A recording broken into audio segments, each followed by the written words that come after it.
Oke kelas, pada video kali ini kita akan mempelajari bagaimana cara menggunakan prepositions atau kata depan dan articles atau kata sandang dalam sebuah kalimat, ya.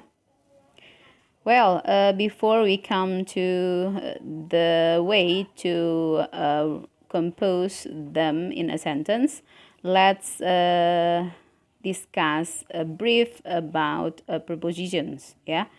So, prepositions is a word that shows the relationship between a noun or a pronoun and some other word or element in the rest of the sentence, ya. Jadi preposisi itu adalah sebuah kata yang menunjukkan hubungan antara sebuah kata benda atau sebuah kata ganti dengan beberapa atau lebih kata lain dari kalimat tersebut, ya. Jadi saya rasa preposisi ini sudah banyak teman-teman ketahui. Yang paling umum kita temui itu adalah with, ya, at, from, into, of, ya, in, for, etc. Okay. Next, let's discuss at glance about articles. Ya, jadi articles ini adalah kata sandang, ya.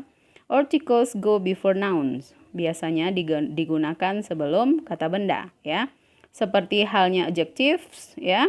They give us more information about the noun. Dia memberikan informasi lebih tentang noun, ya. Jadi ini sama fungsinya sebagai modifier, ya. Jadi ada yang namanya indefinite articles, ya. We use indefinite articles when we talk about something for the first time, ya.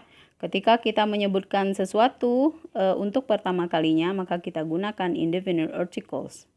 Untuk kata benda atau noun yang diawali huruf vokal kita gunakan an, ya.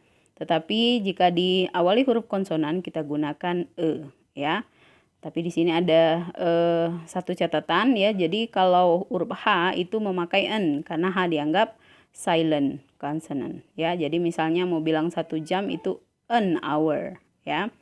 Oke. Next ada definite articles, ya. Like pronouns, we can only use definite articles when we know what you are talking about, ya. Jadi seperti halnya kata ganti, kita hanya bisa menggunakan definite article ini ketika apa yang kita bicarakan sama-sama kita ketahui, ya. Jadi misalnya ada kalimat, ya, I love the man, I love my father, ya. Jadi bisa digunakan di sana.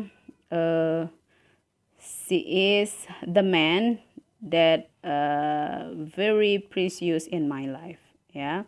Jadi kita sudah bicarakan the man-nya siapa, the man-nya adalah my father, ya.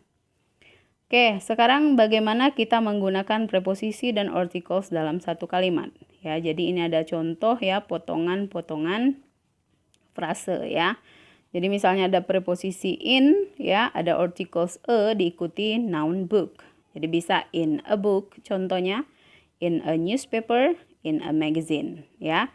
Dalam kalimat lengkap kita tambahkan subjek dan predikat, ya. Subjeknya I, predikatnya read, ya. I read that story object, ya, in a magazine, ya. I read that story in a magazine. Contoh lain misalnya ada in a low voice, in a whisper, in a loud voice. Contoh kalimat, she speaks in a low, mysterious voice. The next examples, in a suit, in blue jeans, in high heels, ya. Jadi ini berkaitan dengan sesuatu yang digunakan. Contoh kalimat, he arrived in blue jeans and a red shirt, ya. Next, bisa juga terkait dengan transportasi, ya. On a bus, a train, a large plane, a ship, ya. Contoh kalimat, they are riding on the bus. Then, ada contoh lagi, on a bus, ya. Tadi, kemudian ada on a bicycle, motorcycle, and skates. Contoh kalimat, we came on the motorcycle. On foot, ya, berjalan kaki, I went on foot. On fire, look out, the pen is on fire, ya. On television, on the radio, he's going to be on television today. I heard the news on the radio, ya. Baik, itu adalah penjelasan singkat tentang bagaimana kita menggunakan preposisi dan articles dalam satu kalimat ya. Semoga cukup dipahami. Jangan lupa like and subscribe. Thank you.